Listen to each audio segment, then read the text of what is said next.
Get your ears wrapped around the Golden State Media Concepts Basketball Podcast. All the scoop you need to know from college basketball to the NBA and even March Madness. News of your rising stars. Topics on and off the hardwood. This is the Golden State Media Concepts Basketball Podcast.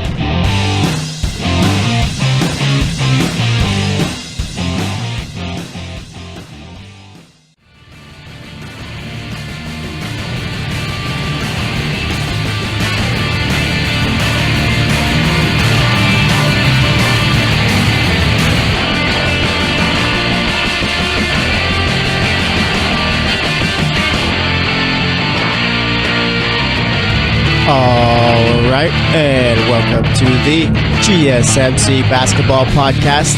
This episode is brought to you by the GSMC Podcast Network, and I am your host, Jesse Tapia. All right, we are down to the final two teams in the NCAA tournament. It is Villanova versus Michigan. Going to be a very exciting championship game, let me tell you that. All right, but anyways, before we even get into all of that, let me tell you what's going to go down today. So it is April 2nd. All right, hope everyone had a good Easter and April Fools, I guess you could say. I know people take April Fools way too seriously. With April Fools, I mean, you see all these sports sites coming out, like the team sites more so than the ESPNs or anything like that, will come out with these little joke articles and stuff like that. I remember Tate sent me one about the Lions trading up the first pick. I think I saw one that actually said that Detroit was going to be firing Stan Van Gundy. That's a bit of a kind of out there one, I guess, saying that a coach is getting fired when, I mean, the Pistons just really haven't played well and maybe possibly could lose his job at the end of the year. Possibly, who knows?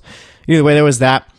And then in the UFC, I know this is basketball, but over in the UFC, you had UFC writers and Dana White saying that Tony Ferguson, and I'm not sure if how many of you cover the UFC or watch the UFC, but for those that do watch it, I mean, big fight was supposed to be Tony Ferguson versus Khabib this weekend, and I guess that fight was supposed to happen about 5 different times. It hasn't. And it's like, oh, finally, we're here to the last week. It's going to happen. And then Tony Ferguson, I guess, steps on something on the set, rips his knee, tears some ligaments or something like that. And now the fight's no more. Still kind of holding out hope that was just a very elaborate April Fool's joke and that it's going to come out that he's not hurt and the fight's going to go on. But nonetheless, I mean, wow. All right. But either way, like I said, hope everyone had a good Easter. Let's see, what do we got going on for today? We're going to talk weekend recap in the first segment. Going to talk mostly about March Madness, but anything else that catches my eye as far as what happened over the weekend. Second segment, the Boston Celtics. All right. I've been mentioning it a bit as far as talking about their games and all that, but I think it's time to give it some more shine as to, I mean, they're without Kyrie Irving, without Marcus Smart. Gordon Hayward's been out all year. No Daniel Tice. He's been pretty much in and out with Al Horford as far as injuries. Marcus Morris has been out a couple of times. Shane Larkin's been sick with some type of illness. All right, I feel like the dude's been sick more so than I have in the last 2 years, but nonetheless, he's been out. And now the Celtics are only 2 games back of the Raptors for that number 1 seed. All right, they shouldn't be winning the way that they are, and it's not like they're beating bad teams. They beat the Raptors. They beat the Thunder. They beat the Trailblazers. All right, they've been beating decent, good teams. So we got to talk about that. Third segment. All right, Miami Heat. Hassan Whiteside kind of frustrated over the fact that when teams go small in the fourth quarter, he gets to sit on the bench. So we'll be talking about that in the third segment, talk about the Heat, see if anything else has to pertain to them. And then for the fourth segment, we will be talking, or actually, we'll do the Heat for the fourth segment. I forgot. We got to recap yesterday's game, so we'll be doing that for the second segment. We'll do Celtics in the third segment, and then, like I said, Heat in the fourth segment. So for this one, we'll be doing March Madness and anything else that had caught my eye over the weekend. So let's just get right into it. So first up, we had Michigan facing off with Loyola Chicago on Saturday. And Loyola Chicago, they fought hard, but it's just a matter of Michigan, I don't know what they did as far as their defense in the last couple of minutes of the game, but they completely, actually last 6 minutes of the game, I guess you could say, they completely shut Loyola down. Loyola had no answer for it whatsoever. Sister Jean couldn't save them. And, I mean, that was just it right there. It was game over, and Michigan is now in the national title game, all right? And Michigan probably has been the second best team in this tournament. They've been playing well. And as for the best team in the tournament so far, it's got to be Villanova, okay? Villanova faced off with Kansas and made light work of them, all right? Kansas really had no shot. I think Villanova broke the three-point record nearly in, like, I think it was in the second half, but they nearly broke it in the first half. I mean, this team was on fire. They ended up winning 95-79. They were up 47-32 in the first half, at the end of the first half, and it's like Kansas stood really no chance, okay? Couldn't get back into it. It's just Villanova was hot the entire game. So I mean, good on them. So like I said, we got Michigan versus Villanova. But I do want to say one quick thing about Loyola Chicago. All right, the little run that they had was solid. It was amazing, stuff like that. But one thing that kind of stinks about it all is that there was no hype as far as the players, okay? Like, I couldn't tell you who Loyola's best player was. I think it was like Towns, whatever his last name was Towns, spelled it with an E, kind of different from Karl Anthony Towns. The only reason I know his name is because of the fact that Karl Anthony Towns wished him good luck before their game. All right? ESPN, Fox Sports, everyone was on the Sister Jean hype. They were making Sister Jean merchandise, all of that, okay? And it's like, now it's like, that was cool and all, but Sister Jean wasn't playing basketball, okay? She wasn't as big a part of it as she should have been, okay? More so, the story should have been on the players. All right, this 11 seed from Chicago playing well. I think they played in the Missouri State Conference or something like that. Missouri Valley Conference, I can't remember exactly. Either way, they played in one of those little rinky-dink mid-tier conferences, and they make it all the way to the Final Four. All right, knocking off teams like Kansas State. I think they knocked off Miami. They knocked off Tennessee, and it's just there was just no hype around the players. All right, it was all Sister Jean the entire way. All right, CBS is one of those that were kind of like Sister Jean, Sister Jean, Sister Jean. Yeah, it was a fun story at first, but let's give a little bit of props to the players. All right, because of the fact that she had no impact on it whatsoever. She didn't. All right, and I know the story was, they played off of each other and stuff like that. The players loved her having there and stuff, and I'm sure they did. I'm not trying to like Sister Jean or anything like that. I'm sure she's a very fine woman, all that, very nice lady. But I mean, come on now. All right, there's a point where we got to get rid of the gimmick stories and start paying attention to the real stuff, and that was the Loyola Chicago team who played very well in this tournament. Like I said, knocked off a bunch of good teams, and I mean, if it wasn't for Michigan turning up the defense in the last few minutes, Loyola Chicago was has a very good chance of playing in the championship game. But nonetheless, good run by them. Nearly had an 11 seed playing in the final. Could have been against Villanova. That probably would have been tough, but either way, Michigan was the better team in that one, so there's that. All right, as for Villanova, like I said, I mean, the story of that team has been, they're just dominating right now. All right, you are not stopping Villanova. It's going to be tough for Michigan right now. I picked Michigan to win the tournament from the Sweet 16 and on, but, I mean, I kind of want to go Villanova in this one. I think I'm still going to go Michigan, but it's just Villanova is on fire right now, okay? You have Eric Paschal with 24 points, 3 rebounds, 3 assists in their game. Moritz Wagner, all right? That's Michigan's big man. Dude is on fire right now, okay? 24 points, 15 rebounds. I think the only players to do that in a Final Four game, if I'm not mistaken, I have to double check, I think it was Hakeem Olajuwon. It was pretty good company, too. I'm going to have to double check that stat if I can find it, and I'm not sure I'm going to be able to, because I saw it like on Saturday, I think it was, so it's probably buried deep into wherever it was tweeted or posted or anything, but either way, all right, Wagner's playing well. That's going to be Michigan's X factor right there, okay? And with Villanova, I mean, that's team basketball if I've ever seen it. Okay, they have very good players on that team. It's just going to be interesting to see how Michigan is able to keep up with a team like Villanova, all right? But as far as the tournament goes so far, I mean, it's been a fun tournament. We've had Duke, who lost to Kansas. All right, let me see real quick. Like the biggest story, of course, was UMBC knocking off Virginia. I think Little Caesars right now is giving away free pizzas from like 11:30 to 1 as I'm recording this.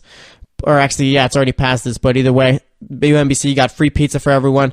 All right, Kansas State looked like a team that could maybe make it to the Final Four. They ended up losing to Loyola Chicago. Kansas State knocked off Kentucky, who was supposed to have an easy route to the Final Four, but nonetheless, they lost there. Let's see, Villanova, like I said, has been destroying everyone. Villanova beat Radford 87-61, beat Alabama 81-58, beat West Virginia 90-78, beat Texas Tech 71-59, and then knocked off Kansas, like I said, 95-79. All right. Obviously, the theme with Villanova is they score, and they score some more, all right? You cannot stop them whatsoever, and that's going to be interesting to see there with Michigan, all right? One of the biggest things I caught on with Michigan in that game was that defense, all right? It was back and forth with Loyola Chicago, but whatever adjustments Michigan made on defense, it pretty much shut them down the entire time. Loyola Chicago could not buy a bucket. All right, so it's going to be curious to see if that Michigan defense is able to show up today against this Villanova team, who, like I said, has been pretty much averaging near 90, 85 points a game. All right, the only outliers, like the worst scoring game was against Texas Tech, where they scored 71. All right, other than that, they've scored 80 plus twice and 90 plus twice. All right, well, I guess 90 and then some more.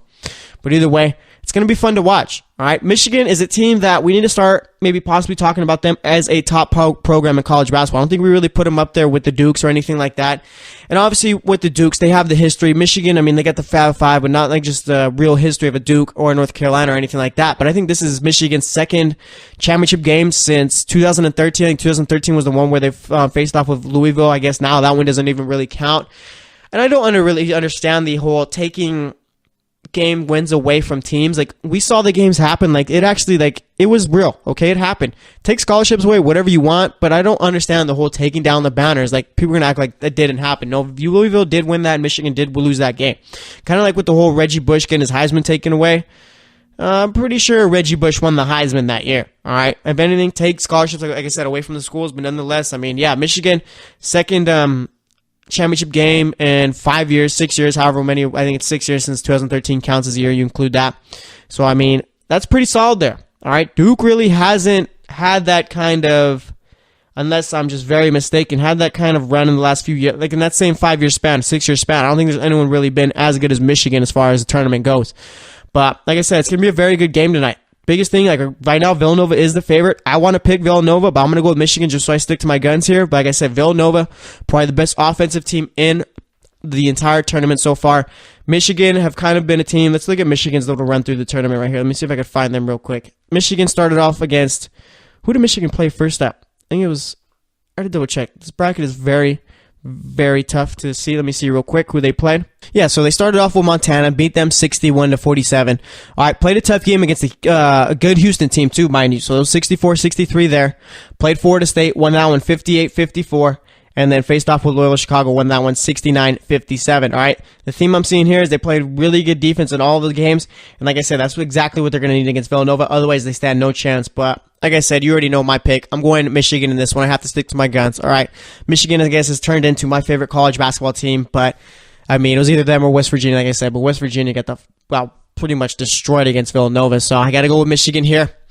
But like I said, personally, using my head, Villanova is the team I'd be picking just because I think right now they're head and shoulders over anyone that's played in this tournament so far. It's going to take a lot out of Michigan to go out and win this game right here. But nonetheless, I think it's going to be a good game, but it's going to take Michigan pretty much playing a perfect game here. I would not be surprised if Villanova wins this game by double digits, but we'll end up seeing about it. All right. So that's going to wrap it up for this segment. Next up, we're going to be talking about yesterday's NBA games. Going to recap those. Had a bunch of games going on, so we'll be doing that. Like I said, we'll be talking about the Celtics in the third segment, and then for the fourth segment, we'll talk a bit about the Heat, anything else going on in basketball, and making my picks for tonight's NBA game. So stay tuned, and we'll be right back. Are you looking for the very best NFL and college football podcast? Then check out the GSMC Football Podcast. Get the latest football news both on and off the field. From the NFL Draft to trades to the rumor mill to the NFL Combines, they got you covered. That's GSMCpodcast.com/football-podcast. Get updates on college rivalries, game day insights, and much, much more. It's football talk the way you want it. This show eats, sleeps, and breathes football. Don't forget to like them on Facebook and follow them on Twitter. Visit GSMCpodcast.com for more info.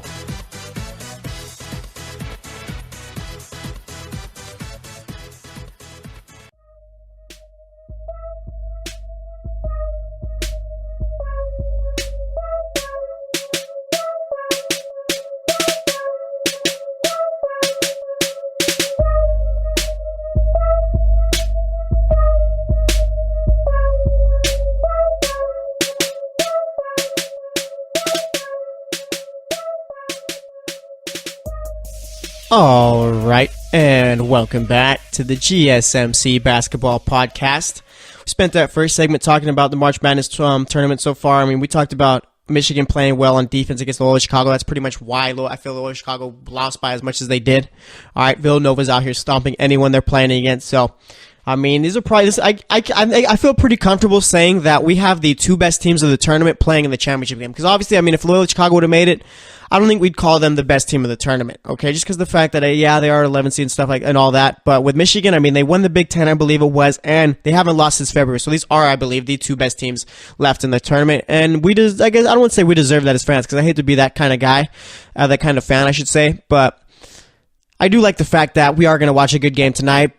And I'm really more so hoping that it's a good game rather than just because I think what's truly I'm thinking about is the fact that Villanova is really good, and I think they might beat Michigan by double digits. So maybe it's just me thinking Michigan's defense is going to show up and play well for all two halves, all 40 minutes of the game. But I don't know. Villanova looks very good right now. I would not be shocked if it was a very one-sided national championship game. Like I said, I'm going Michigan, but Villanova is the favorite in this one, no doubt. All right. So let's get back into the NBA, talk about the games from yesterday. So there we go. All right, we had the Philadelphia 76ers facing off with the Charlotte Hornets. Philly won this one 119-102. I believe that made it 10 wins in a row for them. Aaron Ilyasova got a start in this one since Joel Embiid's been out. He had 16 points, 3 rebounds, 1 assist, shot 5 of 8 from the field, 4-7 from the three-point line. Robert Covington had 17 points, 11 rebounds, shot 7 of 21, 1 of 9 from the three-point line. Amir Johnson, who has been starting, Ilyasova, I should say, got to start for Sarge. Amir Johnson has been starting for Embiid, all right? Johnson had 4 points, 5 rebounds, 3 assists, shot 1 of 5. Ben Simmons, great game from him. 20 points, 15 assists, 8 rebounds, shot 10 of 17. JJ Redick was solid in this one. 20 points, shot 7 of 15. 5 of 8 from the three-point line, and off the bench, Markelle Fultz still getting in the thick of things, still kind of, I guess, trying to feel himself out here. Played 16 minutes, had 4 points, 4 assists, shot 2 of 5 from the field there. And then you had Marco Bellinelli, who played 31 minutes in this one, 22 points, 3 assists, shot 9 of 10 from the field, 3 of 4 from the three-point line. All right. And then for the Charlotte Hornets, you had Marvin Williams with 5 points, 3 rebounds, shot 2 of 9, 1 of 3 from the three-point line. Michael Kidd-Gilchrist had 16 points, 5 rebounds, shot 6 of 13 there. Dwight Howard had 10 points, 10 rebounds, shot 4 of 7. Kemba Walker had 10 points, 4 assists in this one, shot 2 of 7. Not a great game from him. Nick Batum had 8 points, 4 rebounds, 3 assists. And then off the bench, you had Frank Kaminsky with 10 points, 2 rebounds. Willie Hernangomez had 15 points, 11 rebounds, shot 2 of 3. Dude shot 2 of 3 from the field and had 15 points. Did not hit a 3. 4 points, 11 of them came from the free throw line. Either I'm missing something where it's really Willie Hernangomez is a bad free throw shooter, and because I didn't watch this game, and Philly was playing Haka Hernangomez, or this guy is very good at getting to the line, or maybe this Score Center app is just very wrong. But either way, he had 15 points, 11 rebounds, I guess on 2 or 3 shooting.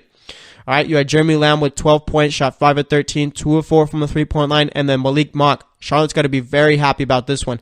16 points, 3 assists, 2 rebounds, shot 6 of 13, 4 of 9 from the three-point line.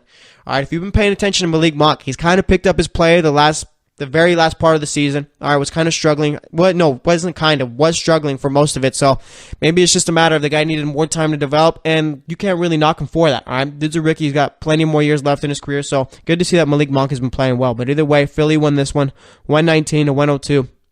Yes, it was against Charlotte, but the record shows that Philly isn't really a great team without Embiid, so this is good for them to go out and win some games before the playoffs start. Because like I said, Embiid probably will be back for the first round of the playoffs. Might miss a game, but you just want to go in there thinking, even if he's not out there, we can do this. So either way, Philly won this one, 119-102, and like I said, I believe that makes it 10 in a row for them. Then we had the Washington Wizards facing off with the Chicago Bulls. John Wall came back, I think in his first game back. He had 15 points, did not play in this one, got some rest. All right, but either way, like I said, the Bulls won this one, 113-94. For the Wizards, you had Markieff Morris with 8 points, 5 rebounds, shot 4 of 7 from the field. Otto Porter had 17 points, shot 7 of 12, 3 of 7 from the three-point line. Bradley Beal had 15 points, 5 assists, 4 rebounds, shot 5 of 17. Tomas Satoransky had 9 points, 6 assists, 5 rebounds, shot 3 of 5. And then off the bench, you had Mike Scott with 14 points, 4 rebounds there. All right, like I said, no John Wall in this one, did not play due to a coach's decision, so I guess they're just really trying to take it easy as far as getting John Wall back into the thick of things there. For the Bulls, you had Larry Markkinen with 23 points, 6 rebounds, shot 7 of 11, 5 of 8 from the three-point line. Robin Lopez had 6 points, 4 rebounds, 3 assists. Cameron Artis-Payne had 5 points in this one. You had Justin Holiday with 12 points, shot 5 of 7 from the field. Bobby Portis had 18 points, 4 rebounds, shot 6 of 10, 4 of 5 from the three-point line. Jeremy Grant had 11 points, 7 assists, and then you had Sean Kilpatrick with 14 points, 6 rebounds, shot 6 of 13, 2 of 5 from the three-point line. Like I said, the Bulls won this one 113-94. Bad loss for both teams here, okay? The Bulls, the season's coming to the end. You need to start losing these games, okay? And I'm not all for tanking and all that, but if you got a plan, you got to stick to it, all right? Like I said, the Bulls really probably needed to lose this game. Right now, they have the fourth worst record in the East, only a game up on the Knicks for the fourth worst record, I guess you could say, which is kind of weird just deciding it. But either way, I mean, with the Wizards, they already clinched their playoff spot, so now it's just a matter of seeding. They're a game up on the Heat and Bucks. The Heat who are in 7th, the Bucks who are on 8th. All right. Obviously, if I'm the Wizards, and again, I'm going to kind of contradict myself because of how I'm going to talk about this team in the third time. I'm talking about the Celtics. But if I'm the Wizards, I want to end up with that 7th seed just because of the fact that John Wall playing against Terry Rozier is a matchup that I like, even though Terry Rozier has been a beast for this season. But either way, with the Wizards, I mean, like I said, they got their playoff spot clinched. Now it's a matter of where they finish as far as seeding goes. And they're not catching Indiana for the 5 or Philly for the 4 seed since they are 4 games back of Indiana and 4.5 back of Philly. It's just not happening there. All right, then we had the Houston Rockets facing off with the San Antonio Spurs, and the Spurs won this one 100-83. It seems like the Rockets are more so starting to rest themselves, kind of taking it easy before the playoffs start. Obviously, you have the 1 seed locked up, so there's no reason to go all in and try and finish, I guess, with a very good record. So it doesn't even really matter anymore. But either way, like I said, the Spurs won this one 100-83. No Chris Paul in this one. I think he played with like a left thigh bruise or was out with a left thigh bruise or something like that. Even more so, I'm sure you could have played if you wanted, but more so like a thing about rest here. But either way, for the Rockets, you had Trevor Ariza with 7 points, 3 rebounds, shot 2 of 7, 1 of 4 from the 3-point line. You had PJ Tucker, who didn't shoot the ball well in this one at all. 1 of 7 from the field, 1 of 6 from the 3-point line, 3 points. Clint Capella had 11 points, 10 rebounds, shot 3 of 9. James Harden had 25 points, 8 assists, 3 rebounds, shot 8 of 19, 1 of 6 from the 3-point line. Eric Gordon had 18 points, 3 rebounds, shot 7 of 15, 2 of 4 from the 3-point line. LaMarcus Aldridge, he had 23 points, 14 rebounds, shot 11 of 19. Let's see. Kyle Anderson had 5 points, 5 assists. You had Patty Mills, who with 14 points, 5 rebounds, 4 assists, shot 5 of 9, 3 of 6 from the 3-point line. Deontay Murray had 13 points, 6 rebounds. Danny Green had 12 points, 7 rebounds. And then off the bench, you had old man Rudy Gay with 21 points, 3 rebounds, shot 9 of 13. Let me see what's going on in the West right here. I haven't paid attention to it, like I said. Let me see what's going on here. The Spurs currently the 4 seed, all right? That's going to be tough. If Kawhi Leonard, and again, I'm not holding my breath or anything like that. I highly doubt he comes back. I highly doubt, honestly. From the way people have been talking, it seems like Kawhi Leonard might not even be back with the Spurs next season. I'm not sure really what's gone on there, whether it's a front office Kawhi Leonard matter, or if it's a Greg Popovich Kawhi Leonard matter, or if it's just Kawhi Leonard maybe possibly turning into a diva before our eyes. But there's something going on there that we don't know really exactly what it exactly is, okay? Like, there's a bunch of different things that could have happened, or maybe it's just the guy is truly injured and he's just not coming back. But it just seems like this doesn't end well for the Spurs. All right, meaning that Kawhi Leonard just doesn't end up back with the team. But if he does end up coming back for the playoffs, then I think this whole thing was a little bit overblown. And yeah, maybe he was injured, but it's just there's something going on here. I feel that we really don't know the true story about. But let's say that Kawhi Leonard comes back, plays well in the first round. The Rockets got the Spurs in the second round. That'd be tough. You don't want to play a team with Kawhi Leonard or a Spurs with a Kawhi Leonard. All right, because that defense is going to be way better than what it's been. The team's going to be way better than what it's been. All right. So if I'm the Rockets, you're holding your breath hoping that Kawhi Leonard is not coming back. All right. But either way, the Rockets would be the favorites in that series, but it's just the Spurs team with Kawhi Leonard is just completely different than the Spurs team we've seen this season. All right. A Spurs team with Kawhi Leonard is competing for a top 3, is competing for the number 1 seed. All right. But either way, the Spurs won this one 100-83. Then we had the Indiana Pacers facing off with the LA Clippers. Indiana won this one 111-104. All right. For Indiana, you had Thaddeus Young with 8 points, 9 rebounds, shot 4 of 12. Bojan Bogdanovic had 15 points, 5 rebounds. Miles Turner had 24 points, 8 rebounds, shot 9 of 15 there. Darren Collison had 14 points, 4 assists. Victor Oladipo had 30 points, 12 assists, 4 rebounds, shot 11 of 17. 3 of 6 from the 3-point line. Danilo Gallinari had 7 points, 6 rebounds, shot 1 of 9. Tobias Harris had 21 points, 7 assists, 4 rebounds on 9 of 16 shooting. DeAndre Jordan had 8 points, 12 rebounds. Austin Rivers had 18 points, 7 assists. And then off the bench, you had Montrezl Harrell with 19 points, only 3 rebounds in this one, shot 9 of 12. And then you had Lou Williams with 20 points, 3 assists, 2 rebounds, shot 7 of 13, 1 of 4 from the 3-point line. Like I said earlier, the Pacers are currently a half game back of Philly right now. I have to double check their schedule to see pretty much who has the best opportunity, I guess, to finish as the 4th seed. Let's see. For the West, you got the Clippers, who are 2 games back of the Pelicans. And it's not looking good for the Clippers here. And they might just be better off getting a lottery pick and trying to build off there because of the fact that with the Clippers, I mean, this team gets swept by whoever they play. So it's really just a matter of, do we want to make it and get swept, or do we want to have a decent draft pick, possible a decent lottery draft pick, possibly? So we'll see about it. But either way, like I said, the Pacers won that one, 111-104. Then you had the Orlando Magic facing off with the Atlanta Hawks, and the Hawks won this one, 94-88. For Orlando, you had Aaron Gordon with 10 points, 7 rebounds, shot 4 of 13, 2 of 6 from the three-point line. Jonathan Isaac had 15 points, 4 rebounds, shot 5 of 11, 3 of 6 from the three-point line. I think Orlando might have something there with Isaac.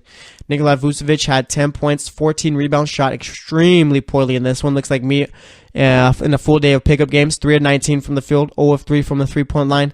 DJ Augustine had 20 points, 7 rebounds, shot 8 of 14, 1 of 5 from the three-point line. And then for the Hawks, you had John Collins with 10 points, 11 rebounds, shot 5 of 9. Dwayne Dedmon had 17 points, 10 rebounds, shot 7 of 16. And you had Mike Muscala off the bench with 13 points, 10 rebounds, shot 5 of 11, 3 of 9 from the three-point line. All right. And I saw the John Collins stat line. He had a double-double. There's going to be a point in time where we do need to talk about this rookie class. Again, it's probably going to be a few years down the line. But there's going to be a point, I think, where we're going to have to talk about this rookie class being one of the best ever. Might even possibly be the best ever, right? Because with Lonzo Ball playing well, Jason Tatum's playing well, Ben Simmons is playing well, Dennis Smith Jr. is playing well, and yes, Ben Simmons is a rookie. If the NBA classifies him as a rookie, he's a rookie, okay? Lauri Markkanen playing extremely well. De'Aaron Fox playing well. Justin Jackson playing well. A lot of these picks were hits here, all right? Malik Monk, I guess, was the only one that's been kind of so-so, and I think for the first time, I'm going to look back at this year's draft and see really how many of the top 15 draft picks really haven't been really productive, I guess, produced and shown that they could be something. But, I mean, like I said, this rookie draft class has been very good. But anyways, for the next game, we have the Detroit Pistons facing off with the Brooklyn Nets, and the Pistons won this one 108-96. For the Pistons, you had, Anthony Tolliver with 10 points, 12 rebounds, shot 4 of 7. Stanley Johnson had 17 points, 4 rebounds, 4 assists, shot 6 of 11 there. Andre Drummond had 13 points, 14 rebounds. Reggie Jackson, 29 points, 4 rebounds, shot 9 of 22 from the field. Reggie Bullock struggled in this one, shot 2 of 10 from the field, 5 points, 5 rebounds, and then off the bench you had Ish Smith with 17 points, 7 of 8 shooting, 2 of 2 from the three-point line, all right? No Blake Griffin in this one yet again. For the Nets, you had DeMarre Carroll with 11 points, 4 rebounds, 3 assists. Rondae Hollis-Jefferson had 14 points, 8 rebounds. D'Angelo Russell had 13 points, 7 assists, 4 rebounds, shot 5 of 15. And then you had Joe Harris with 15 points, 5 rebounds, shot 6 of 12, 2 of 7 from the three-point line. And Caris LeVert with 10 points, shot 4 of 10, 1 of 6 from the three-point line. All right, he had 7 assists in this one also.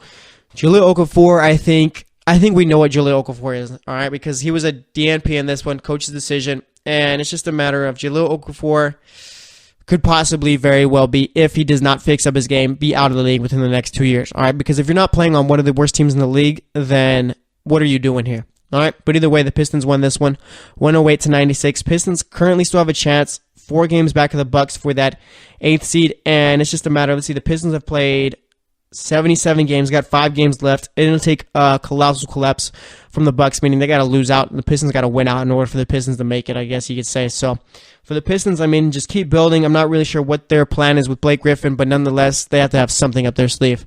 All right, for the next game, we have the Dallas Mavericks Dallas Mavericks losing to the LeBron did play in this one, all right? Yeah, so the Dallas Mavericks lost to the Cleveland Cavaliers, 98-87. Harrison Barnes had 30 points, 5 assists in this one, shot 10 of 19. Dennis Smith Jr. had 14 points, 6 assists, 4 rebounds. You had Dirk Nowitzki with 9.7 rebounds. And then for the Cavs, you had Larry Nance, who got the start in this one, 7.6 rebounds. LeBron shot the ball very poorly in this one. Did have a triple-double, though. 16 points, 13 rebounds, 12 assists. Shot 5 of 21, 2 of 3 from the three-point line. Kevin Love had 13 points, 13 rebounds, shot 4 of 13. Jose Calderon had 8 points in this one, shot 3 of 6. Rodney Hood had 9 points, 2 rebounds, 2 assists, shot 4 of 9. And then off the bench, we had Jordan Clarkson, who shot the ball really well in this one, 16 points, 5 of 9 from the field.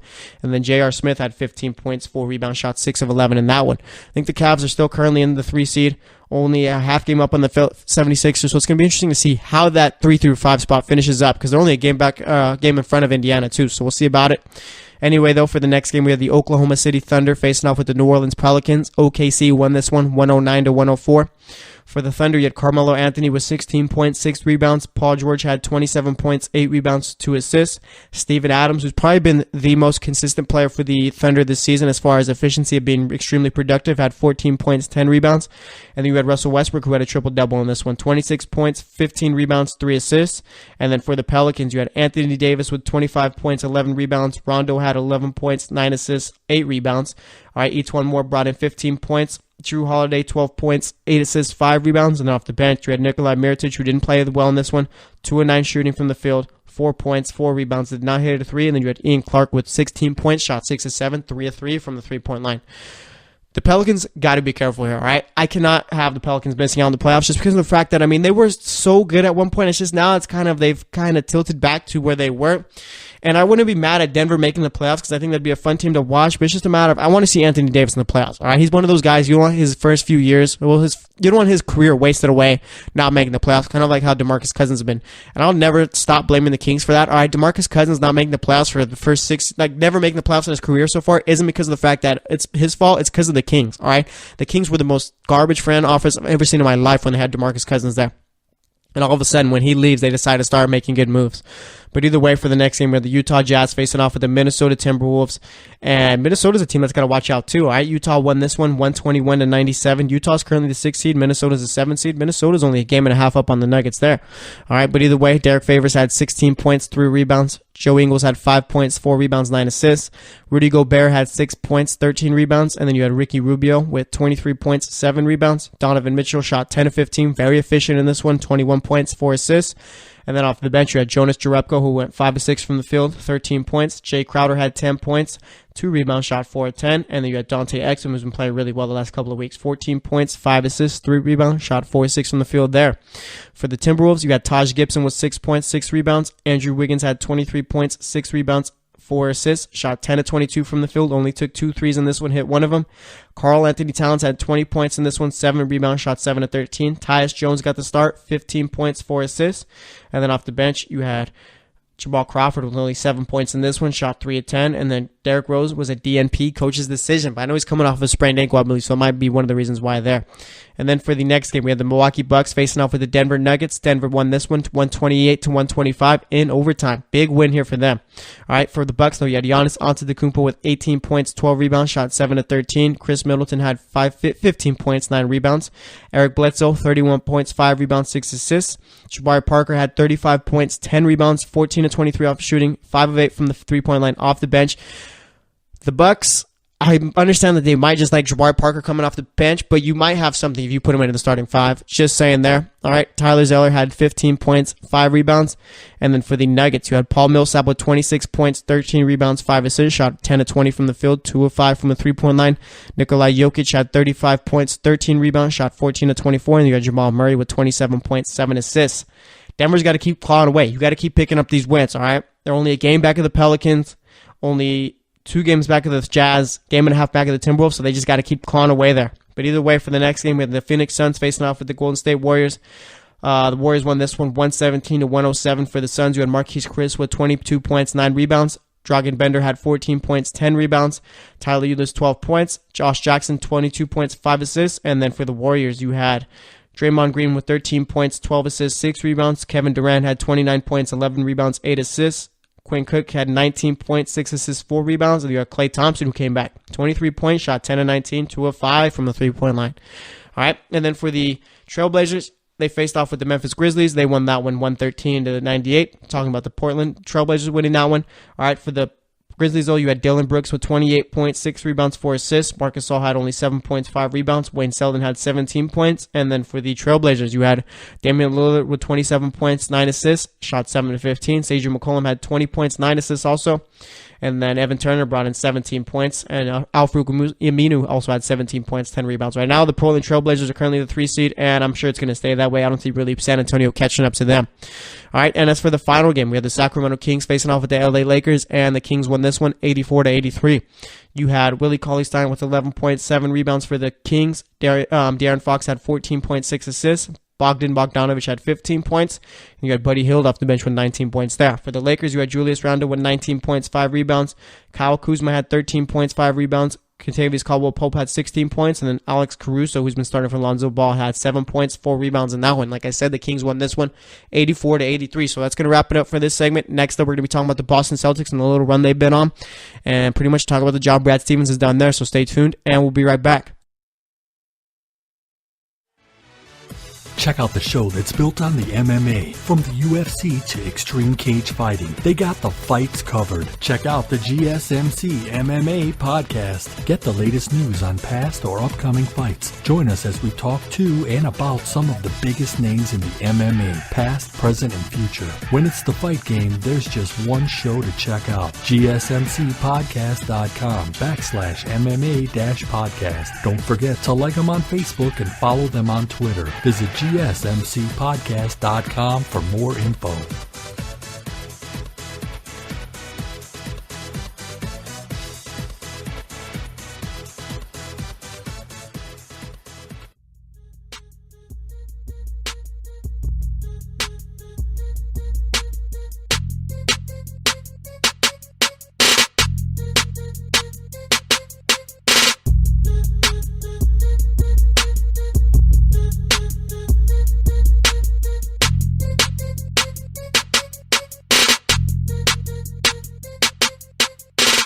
All right, and welcome back to the GSMC Basketball Podcast. So far today, we've talked March Madness, we've talked yesterday's NBA games, and for this segment, we're going to be talking Celtics, all right?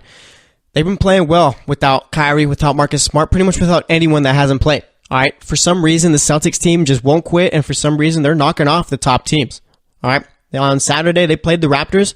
They beat the Raptors pretty easily in this one, all right? They beat them 110-99. Obviously, the game was close for most of it, but just Boston pulled away there, all right? Let me go over this game right here, okay? For the Raptors, you had DeMar DeRozan with 32 points, 7 rebounds, 7 assists. Kyle Lowry had 11 points, 9 assists, 3 rebounds. Valanciunas had 13 points, 11 rebounds there. Serge Ibaka had 15 points, 10 rebounds, and then you had Fred VanVleet off the bench with 11 points there. All right, for the Celtics, you had Al Horford, who scored 14 points, 5 rebounds. Jason Tatum had 24 points, 6 rebounds, 4 assists. Let's see, Aaron Baines had 12 points in that one. Terry Rozier had 21 points, 7 assists. Jaylen Brown didn't play well, only had 4 points there. You had Marcus Morris off the bench with 25 points, 9 rebounds. All right. No Kyrie, like I said. I mean, you got guys like Semi Ojeleye, who played 18 minutes in that one. Abdel Nader got 7 minutes. Kadeem Allen, who I'm not even sure. I'm sure that not many people could even tell me what team he plays for. If I just threw out who does Kadeem Allen play for, you wouldn't be able to tell me unless you were a Celtics fan, I guess you could say. He played 8 minutes. Greg Monroe played 17 minutes in this one. All right. And you got guys like Jabari Bird, Xavier Silas off the bench. Or I think it's Xander Silas. Can't remember his first name. I think it's Xavier. It might be Xander. And then you had Yabu Sele. All right. Let me go over the bench again. Semi Ojeleye, Marcus Morris, Abdel Nader, Greg Monroe, Kadeem Allen, Jabari Bird, Silas, and then Yabu Sele. All right. The only two truly recognizable names there are Marcus Morris and Greg Monroe. But you got guys like I said, Nader playing big minutes, Semi Ojeleye playing big minutes, and then you got guys like Jason Tatum. Okay. Jason Tatum, Boston really hit on this draft pick, and Jason Tatum is already, I guess you could say, possibly a better player than Jaylen Brown. And Jaylen Brown's a really good player, too, for the Celtics this season. All right, but nonetheless, I mean, with how those two have been playing, especially Jason Tatum is a rookie this season. Dude's only 20 years old, but you could tell when Kyrie's not playing. All right, obviously you got Terry Rozier, and then you got Al Horford, and let's see who else has been starting there. Yeah, like Jaylen Brown, guys who have been there already for years. Jason Tatum is kind of taking on that leadership role with Kyrie out. He's the go-to there. He's the leading scorer. He's the guy taking most of the shots, all right? Terry Rozier took 17 in that game, one more than Tatum. But nonetheless, you see Tatum out here with the highest point production, 24 points, had 6 rebounds, 4 assists. This is big for the Celtics. This is one of the reasons why the Celtics have played so well without all these top players, okay? Because of the fact that you got guys like Tatum stepping up. You got guys like Terry Rozier, Scary Terry, playing well all season long and pretty much taking the opportunity that's given to him and pretty much running away with it. All right, the guy's been playing extremely well. Could possibly be a 6th Man of the Year award winner, if not for Eric Gordon or Lou Williams, which I think is going to go to one of those two before, I guess, Terry Rozier has any chance of winning it. But either way, I mean, the Celtics have been playing really well. Let me go over the past couple of games, see if there's any notable wins there. So like I said, they knocked off the Raptors 110-99, knocked off a Jazz team who was playing really well, 97-94. All right, the wins against the Suns and Kings, as you'd expect. All right, knocked off the Trailblazers 105-100, knocked off the Thunder 100-99, lost to the Pelicans, and then before that, beating teams like the Magic. lost to the Wizards in double overtime, lost to the Pacers, and beat the Timberwolves. All right, so I guess the real stretch, I guess you could say, has been since the Pelicans game, where all right, these guys are out. Marcus Smart's not playing. None of them playing. Al Horford was out for most of these games too. So like I said, they are in their last, let me see, 1, 2, 3, 4, 5, 6, 7. In the last 7 games, I believe they are 6-7. Only loss coming against the Pelicans. Okay. They knocked off the Raptors on Saturday in Boston. They're going to be playing in Toronto on Wednesday. Let me tell you why that's significant, all right? So the Bucks and Celtics are playing on Tuesday. I forgot to mention the fact, or didn't even realize the fact that there's no games going on tonight. So for the fourth segment, we'll be making my picks for tomorrow's game since we don't have a show to do tomorrow. All right, so we'll be doing that. But either way, let's get back into this. So like I said, all right, the Celtics are currently, I believe, 2 games back of the Raptors for the 1 seed. I'm going to double check that right now just to make sure I'm correct. Yeah, so the Celtics are 2 games back right now, all right? The Raptors play the Cavs on Tuesday, and the Celtics play the Bucks. Obviously, if the Celtics win and the Cavs win, Celtics are only a game back of the Raptors for the 1 seed. The Celtics and the Celtics-Raptors game on Wednesday will be for that 1 seed. Winner will come away as the 1 seed. If the Celtics win that one, yeah, they'll be tied as far as records go, but I believe they will hold a tiebreaker just because of the fact that they've beat the Raptors more so than not. All right. Then the Celtics got the Bulls, the Hawks, the Wizards, and the Nets. All right. Those are all games that the Celtics could win. All right, they could beat the Bulls and Hawks, no problem. The Nets, no problem. The only game I'd be kind of worrisome there is the Wizards game. Let me see what the Raptors got after the Celtics. I'm not sure how difficult it is. So they got the Pacers, they got the Pistons, they got the Heat. All those teams are going to be playing hard. All right, they can knock off the Magic. Yeah, so the Magic, I guess, are their toughest game there. Okay, or their easiest game, I should say. So after the Cavs, you get the Celtics, the Pacers, Pistons, and Heat, and obviously a win against the Magic. I'm sure they can knock off the Pistons. So the Heat and Pacers games are the ones I'm really looking at right there. All right, so let's say they lose to the Celtics on Wednesday. I mean, the Celtics have all the opportunity in the world to go out and win out. Okay, and if the Celtics end up finishing as the 1 seed, you're not going to have to play the Cavaliers unless they end up falling back into the 4 spot or 5 spot until the Eastern Conference Finals. All right, you'll probably have to play the Sixers in the second round, which is going to be tough, but I'm sure that's when Kyrie Irving would be getting back. And like I said, with the Celtics right now, they're knocking off good teams. They're beating good teams. They're not just beating the scrubs of the league, okay? They're beating teams like the Thunder, like I said. All right, Brad Stevens somehow, some way has managed to make these guys who weren't even in the league last year or not even getting minutes at all, or even rookies this season, play extremely well. Not even extremely well, just be productive enough to where the Celtics have a chance to win on any given night. All right. And I mean, Brad Stevens, for me, people are going to say Dwayne Casey. I think Quinn Snyder's been a guy whose name has been thrown out there. Let's see, anyone else? I mean, Mike D'Antoni possibly. And those are all, like, if they win it, I wouldn't be mad or anything like that because they're all deserving. But it's just with the work that Brad Stevens has done this season with all the injuries, all the players that have missed time, and to be 2 games back at the 1 seed right now and possibly even if the Celtics finish as the 1 seed, let me just say this, okay? If the Celtics finish as the 1 seed in the East this season, Brad Stevens is winning Coach of the Year. All right, in the last couple of years, there's a case you could have made for him winning it those years too. For some reason, I'm not sure really what goes through Brad Stevens' mind or how he thinks, or just pretty much, I guess you could say, how he thinks, I guess. He's plugging some things in his brain that we have no clue about, all right? He's thinking, okay, yeah, this guy fits in here. He's going to win this matchup, okay? I plug in this guy there. He's going to win that matchup. There's just something going on where Brad Stevens, for some reason, like, he's like a genius. It's like he's taking a test, okay? Him coaching this team so far in these last couple of games has been like him taking a test, and it's a test he has all the answers to, okay? Because the Celtics, with the guys they got out there, shouldn't be beating the number 1 seed in the East, the Raptors, all right? When the Raptors should be the best team in the East right now. There's just something with this Celtics team I don't understand really, truly how it's going on right now. But if I'm the Celtics, I got to be very excited, all right? You got Jaylen Brown saying that they're the best team in the East right now, and they should be the 1 seed, all right? The Celtics knock off the Bucks, and there's a very good chance that the Cavs knock off the Raptors just because of the fact that it's going to be in Cleveland, and the Cavs are a very good home team. There's a very good chance that the Raptors could end up losing to the Celtics again on Wednesday, and pretty much they're going to have to be facing off with a team like the Cavs possibly in the second round or even the 76ers, and that's going to be tough, all right? If I'm the Raptors, I'd rather see the Pacers in the second round rather than the Sixers or the Cavs, all right? And even then, so, I mean, they're going to have to end up playing a team like they possibly might even well. If the Sixers knock off the Pacers in the first round, they both finish as the 4 and 5 seeds, the Raptors will be playing the Sixers in the second round, all right? And even that's in the first round, I mean, with the Raptors, they're the 1 seed. They'd be having to play a team like the Bucks. That'd be tough there. If I'm them, I'd rather play the Heat, but it's just kind of give and take there. It's either you play the Heat as the second seed, even possibly the 1 seed if the Heat end up dropping back behind Milwaukee. And I got to double check their schedules too. But either way, I mean, with the work Brad Stevens done with Boston, I mean, it's kind of like the only team that kind of scares me with Boston in the first round is the Wizards, okay? Because of the fact that team has playoff experience, lost to the Celtics in the second round, I believe it was last season. All right, even though the Celtics are completely different from what they had last year, the Wizards are going to want to come out for revenge, especially with the John Wall playing against guys who really haven't had any playoff experience beside Al Horford and maybe a couple of other guys. Jason Tatum has never played in the playoffs before. Jaylen Brown does have some experience, played well in the playoffs last season, so maybe that's a little guy right there. Terry Rozier, too. That's true. I forget the fact that Terry Rozier and Jaylen Brown have been out there, but it's just a matter of going against guys like John Wall, Bradley Beal would be tough. So if I'm the Celtics, you got to want to get that 1 seed just so you end up facing off with a team like the Heat or the Bucks. It's going to be tough. I mean, let me check the Heat, Wizards, and Bucks schedules here too, because of the fact that it's all going to mean something for Boston here. So let me see. The Bucks, like I said, they play the Celtics on Tuesday. They play the Nets, Knicks, Magic, and Sixers, okay?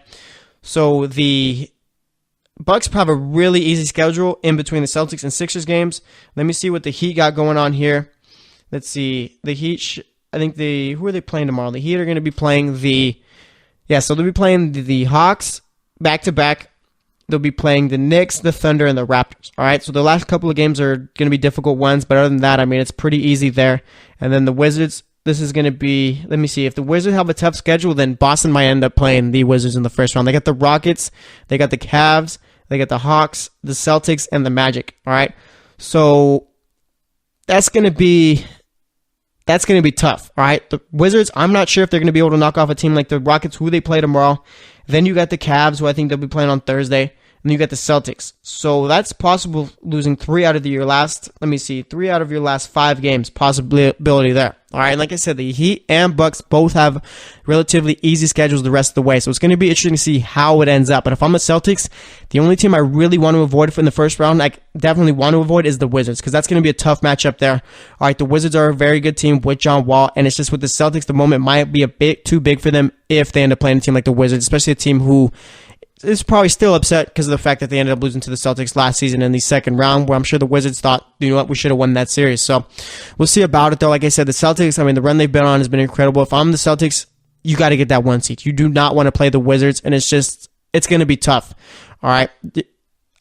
If I had to put money, I say the Wizards finish as the 7th seed. All right, but either way, we'll see about it. Like I said, Brad Stevens, though, could end up possibly being the coach of the year. But that's going to wrap it up for this segment. Next up, we're going to talk about the Heat, actually, a little bit, talk about Hassan Whiteside, his comments. Going to talk about Steph Curry. Got some thoughts I want to give there, and then we're going to be making my picks for tomorrow's game. So stay tuned, and we'll be right back.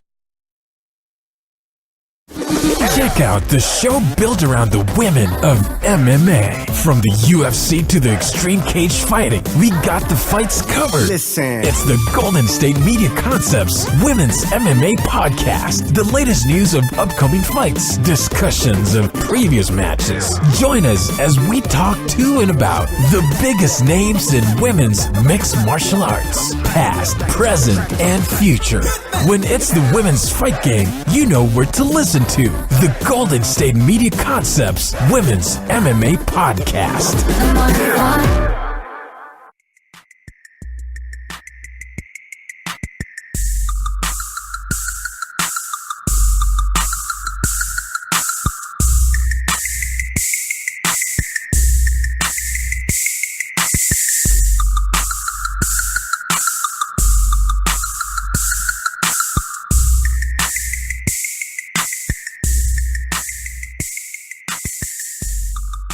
All right, and welcome back to the GSMC Basketball Podcast. So far today, we've talked March Madness, we've talked about Sunday's NBA games, and we talked about the Celtics, the run they've been on since, I guess, all these injuries. All right, they're 6-1 in their last 7 games, playing well.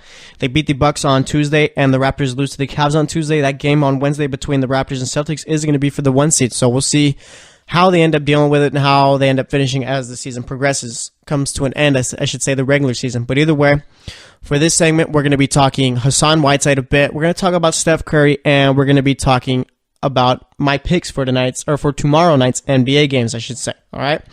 So let's get into it. So on Saturday after the Heat game, Hassan Whiteside didn't really play most of the fourth quarter. It didn't play the final 21 minutes of the game on Saturday. Okay. after he's asked about it, and Hassan Whiteside says, a lot of teams don't have, and this is an actual quote, all right? He says, a lot of teams don't have a good center. They're going to use their strength. It's BS. It's really BS, man. There are a lot of teams that could use a center. Obviously, with Hassan Whiteside, I think that the frustration is coming from the fact that, yeah, he hasn't really been playing too much in the fourth quarter because teams now are going small ball. All right, Bam Adebayo was, I feel pretty comfortable saying he's more of an athletic center than Hassan Whiteside, and he's smaller than Whiteside, but he's more so athletically built better. All right, so I do understand why Spoelstra has Whiteside out in the last part of games, but I think it's just a matter of, I think the Heat this offseason are going to be moving on from Hassan Whiteside, okay? They do have something in Bam Adebayo, and I think that that's the future, right? I think they're better suited going with a guy like Bam, okay? And because of the fact that Whiteside, I think, and again, his contribution to the team can go unnoticed, but I think Whiteside, they're better off without him, and I think Whiteside is better off without the Heat, okay? Because the Heat are better off more so being a lottery pick team rather than a team who are making the 8th seed and getting bounced out year after year, okay? Spoelstra's too good of a coach to have the team he has right now playing poorly and not making the playoffs, and the team isn't good enough to be a team to be making the playoffs year after year. So I think they're better off, I guess. I don't want to say tanking, but getting rid of guys like Whiteside, maybe even trading a guy like Dragic, and just starting off going with guys like Josh Richardson, Bam Adebayo as your building blocks, okay? Because of the fact that, like I said, even with Dragic, this is going to be a team, and you could possibly even keep Dragic and maybe be a non-playoff team, or maybe it's just the Heat are going to be looking to free agency in order to get better. And if that's their plan, then I say you still trade Whiteside, but you stick with Dragic and all the other guys you got there, okay? Because the Heat, I will say this, they are a team that are a superstar away, I guess you could say, or a couple of really solid players away from being a decent, like a Wizards team, all right? Because of the fact that I think Adebayo could be the starting center next season. I think he'll run with that role and be fine with it. Wayne Ellington's a nice little shooter off the bench. Josh Richardson is a good player for them starting in the starting five. Goran Dragic is the perfect point guard for that team. Tyler Johnson plays well with Spoelstra. And then you got a veteran like Dwayne Wade on that team there. All right? And Kelly Olynyk. You got Kelly Olynyk who signed for 5 years, I believe. And James Johnson, who's pretty much a Swiss Army knife on that team. So you do have solid players. The Heat they're like the Utah Jazz, I should say. Okay? They have a bunch of great players. They're just that Donovan Mitchell or that great player in free agency away from being a 6 or even possibly a 5 seed, okay? Because Erik Spoelstra is a very good coach, and he's going to get the most out of all his players. He's let me see. My top coaches in the league right now are Brad Stevens, Popovich. I'm going to go Spoelstra, and then I'll go, I guess, Quinn Snyder, okay? People are going to say, oh, where's D'Antoni? Where's Dwayne Casey? But if you pay attention to it, obviously Casey, D'Antoni have the number 1 seeds, all that, have the wins. But if you pay attention, like look at the roster and see what these coaches are doing with the rosters they have, you got to believe that those are the best coaches, okay? Obviously, if these guys had James Harden and all that, they'd be at the top 2. But it's just a matter of look at the rosters that they have and understand what they're doing, how well they're doing it, okay? But either way, I think it's time that both end up moving on from each other this offseason. I just don't really see a spot for Whiteside just because of the fact that I think they do have something with Adebayo. So I just wanted to give my thoughts on that. It's just really poorly timed from Whiteside going on a little rant like this. All right, you're fighting for the playoffs, and you really don't want any distractions going into it, especially if you're a team who already isn't as good of a team as you probably like to be. And because of the fact that, I mean, you just want the team to be on the same page coming into the playoffs when you're going to be playing against a team like the Celtics or even possibly the Raptors. So we'll see about it. But either way, I mean, let's talk about Steph Curry, okay? Steph Curry has already 2 MVPs, 1 unanimous MVP, and 2 titles, all right? Is already the best shooter of all time. So listen to the things I just told you, okay? Best shooter of all time, and it's not up for debate, okay? 2 MVPs, 1 unanimous, 2 titles. Do you get what I'm getting at here? Okay? I think it's going to be some time soon where we need to start having the conversation. Where is Steph Curry as far as an all-time great player? And I'm not talking top 20. I'm not talking top 15. I'm talking top 10, maybe even possibly top 5. Okay, because of the fact that people are going to say, I know, so you're listening to this, if you're not a Warriors fan or anything like that, I'm not saying I'm a Warriors fan by any means, I'm the farthest thing from it, okay? But listen to this, okay? Steph Curry has the resume. And people are going to say, well, he's playing with a Kevin Durant. Yeah, Kevin Durant came in after Steph Curry already won a title. People say, oh, he played with Klay Thompson, Draymond Green. You can't knock Steph Curry for playing with players that the team drafted well. Okay, you can't simply knock him for it. Okay, so let's say the fact that Steph Curry ends up getting his 3rd title this season. Okay, that's 3 titles, 2 MVPs, 1 unanimous, like I said, already the greatest shooter of all time. when are we going to start talking about Stephen Curry as if he's a top 5 player all time? Let's not get ahead of ourselves here. How about top 10, okay? When are we going to start talking about Steph Curry as a top 10 player? Because I'll tell you this much, and you should already know it, but the Warriors just aren't the same team without Steph Curry. All right, you could have Kevin Durant, Klay Thompson, Draymond Green out there. They're just another NBA team. They're just not as great. All right, Steph Curry is the leader of that team. He is the, I don't want to say best player, but and I think we kind of do have to possibly say he is the best player. Just because of the fact that he makes everyone around him better. And I don't think that Kevin Durant has that quality. And I do feel kind of comfortable saying that Steph Curry is the best player. And again, I'm kind of, this is brought up by a little Twitter conversation that I saw as I was scrolling through and stuff like that. It just got me thinking that, yeah, I think we do need to start having this conversation soon. All right, because of the fact that when you got 3 titles, 2 MVPs, scoring titles, all-time 3-point records coming, and you're already the best shooter of all time, that kind of constitutes yourself as one of the best players of all time. So I'm not saying we need to have the conversation now, but if they end up winning that 3rd title, or he ends up winning that 3rd title and plays extremely well in that finals, then we do need to end up having the conversation very soon. So like I said, we don't need to have it now, but it is going to come up, and it's going to be one that we need to have. So I just wanted to give my thoughts on that. But anyways, let's make my picks for tomorrow's NBA games. All right, so let's see what we got going on for tomorrow. We got Celtics facing off with the Bucks. We got the Raptors facing off with the Cavs. Let's see, the Sixers got a game tomorrow. Rockets, Wizards. I think we got a few good games. Warriors, Thunder. Pacers, Nuggets. That's going to be a fun one. Lakers, Jazz is always fun to watch. Then we got Spurs and Clippers. So let's get into them right now. We got a couple other games. Those are more so games between bad teams or a good team playing a truly bad team. So first up, we have the Toronto Raptors facing off with the Cleveland Cavaliers. I got to go Cleveland in this one just because of the fact that they're 27-11 and playing good basketball. The Raptors, it's going to be a toss-up, all right? Either team can win it. I don't have the favorites or anything like that. That's not going to come out tomorrow, but I get the Cavs winning that one. And we got the Nets facing off with the 76ers. I'm going to go with Philly in this one, obviously. I mean, no reason to pick the Nets. Then we got the Heat facing off with the Hawks. I got the Heat there. We got the Magic facing off with the Knicks. I got the Knicks. The Magic is just a worse team than the Knicks, I guess you could say. Both teams are really bad, but the Magic are 7-31 on the road. Then we got the Hornets facing off with the Bulls. I'm going to go with the Hornets in this one. We got the Wizards facing off with the Rockets. I'm going to go with the Rockets in that one. Rockets are playing good basketball, but the Wizards, if John Wall's playing, I wouldn't be surprised if... Actually, I'm going to go with the Wizards. I'm going to bank on the fact that either Chris Paul's not going to play. I'm going to go with the Wizards in that one. Then we got the Celtics facing off with the Bucks. I'm going to go with the Celtics in that one, but it's going to be tough. But I like the way Brad Stevens has his team playing right now, so I'm not going to go against them right now. They're playing really good basketball. Then we got the Warriors facing off with the Thunder. I'm going to go with the Warriors. All right. The Thunder have had the Warriors number this season, but actually, you know what? Yeah, I'm still going to go with the Warriors in this one, all right? Then we got the Trailblazers. Actually, no, I'm changing my pick. All right, that's going to be a game Russell Westbrook gets up for. The Thunder fans are always going to go crazy when they're playing against Kevin Durant, so I'm going to go with the Thunder. Then we got the Trailblazers facing off with the Mavericks. I got the Trailblazers winning that one. We got the Pacers facing off with the Nuggets. I'm going to go with the Nuggets, all right? That's a team who really needs to get some wins as the season comes to an end, at least the regular season. Then we got the Lakers facing off with the Jazz. I got the Jazz winning that one. And then we got the Kings facing off with the Suns. I got the Kings. And then we got the Spurs facing off with the Clippers. I'm going to go with the Clippers in that one. They need to win that game, so I'm going to say they're going to win it. All right, so let's recap. I got the Cavs winning, the Sixers winning, the Heat winning, the Knicks winning, the Hornets winning, the Wizards winning, the Celtics winning, the Thunder winning, the Trailblazers winning, the Nuggets winning, the Jazz winning, the Kings beating the Suns, and then the Clippers knocking off the Spurs. So those are my picks for tomorrow's games. We'll be able to talk a bit about it since we'll finally have a show after the day I make my picks. So that's going to wrap it up, though. First up, we talked March Madness. Then we talked Sunday's NBA games. Talked about the Celtics, and then we talked about Hassan Whiteside. We talked about Steph Curry. Like I said, we're going to need to have that conversation soon, and then we made my picks for tomorrow's NBA game. So thanks for listening to the GSMC Basketball Podcast. I am your host, Jesse Tapia. We'll be back on Wednesday, so stay tuned, and we'll talk to you later.